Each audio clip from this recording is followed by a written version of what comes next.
नमस्कार प्यारे भक्तजनों। आज हम सुनेंगे भगवान जगन्नाथ के सखा शिवदत्त की एक लोक कथा आधारित सुंदर कथा। यह कथा ओडिया और ग्रामीण परंपराओं में मिलने वाली सखा भाव की कथाओं से प्रेरित है।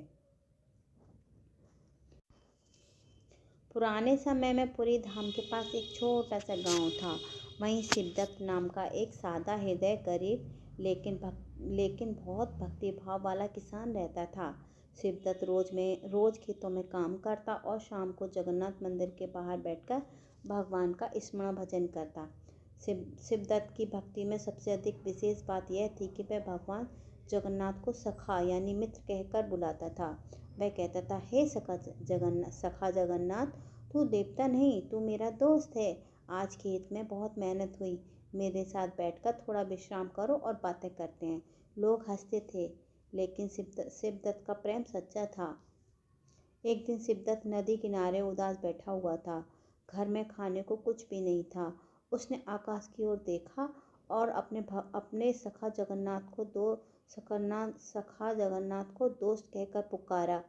अरे दोस्त, तू आज मेरी मदद नहीं करेगा क्या? उसी समय वहाँ एक काले सावले पीताम्बरधारी मुस्कुराते हुए एक युवक आए। उन्होंने सखा शिवदत्त को कहा, क्यों चिंतित हो, मैं आया हूँ ना। शिवदत्त चकित हो गया।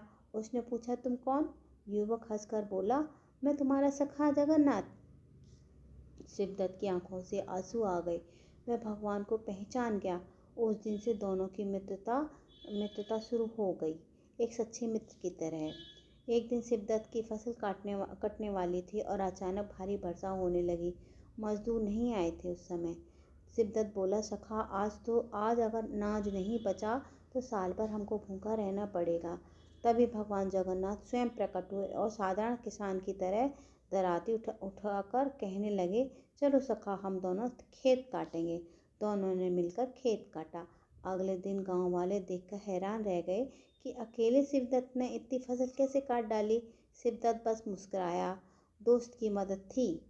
एक बार फिर मंदिर के मुख्य पुजारी ने गांव के लोगों को सुना कि शिवदत्त कहता है, भगवान मेरे दोस्त हैं, वह मेरे साथ बैठते हैं, खाते हैं, हंसते हैं, खेलते हैं। पुजारी को यह असंभव लगा। उन्होंने शिवदत्त को सबके सामने बुलाया और कहा, यदि तुम्हारा ये कहना सत्य है तो तुम मुझे प्रमाण दो। शिवदत्त रो पड़ा और जगन्नाथ को पुकारा, सखा सखा, आज मुझे अकेले मत छोड़ना। उस रात भगवान जगन्नाथपुरी मंदिर की वेदी से गायब हो गए और सुबह सबने देखा कि शिवदत्त के घर में उसके साथ बैठे हुए थे और पास में अध खाया भोजन पड़ा हुआ था। मंदिर के पुजारी समझ गए कि भगवान असल में सखा भाव से प्रसन्न होकर शिवदत्त के पास बैठे हुए थे। उस दिन से लोग शिवदत्त को भगवान जगन्नाथ का सखा मानने लगे।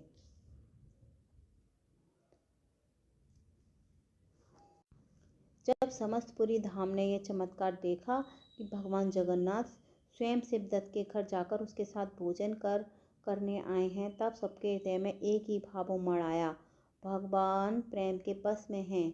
पुजारी, राजा, साधु और गांव वाले सब रिश्तेदार शिवदत्त के घर आए। शिवदत्त घबराया खड़ा था, पर तब मंदिर में मधुर ध्वनि हुई, भक्त तो जान लो, मैं राजाओं का राजा हूँ, पर सखा भाव से बुलाने वाले के द्वार पर साधारण मनुष्य बनकर भी जाता हूँ। भगवान जगन्नाथ वापस अपने सिंहासन पर प्रकट हुए और उनके होठों पर वही सखा वाली मुस्कान थी। उन्होंने कहा, शिवदत्त, तुमने मुझे दौलत नहीं दी, बड़े व्रत नहीं किए, तुमने जो सच्ची दोस्ती दी ना, ये सखा भाव ही मेरी असली शक्ति है। शिवदत्त के पैरों पर सभी ने प्रणाम किया शिवदत्त को। शिवदत्त विनम्र होकर विनम्र स्वर में बोला, मैं तो बस अपने दोस्त को पुकारता था, मुझे नहीं पता था कि वह मेरे लिए इतना सब कर देंगे। पूरे पुरी में घोषणा हो गई, शिवदत्त भगवान जगन्नाथ के सखा हैं।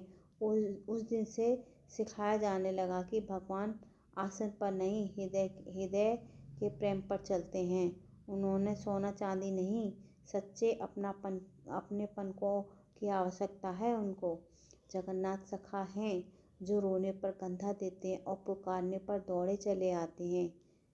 जिसने भी सखा भाव से जगन्नाथ को पुकारा उसके जीवन को भी सिंहदत्त की तरह धन्य हो गया। बोलो जगन्नाथपुरी की जय।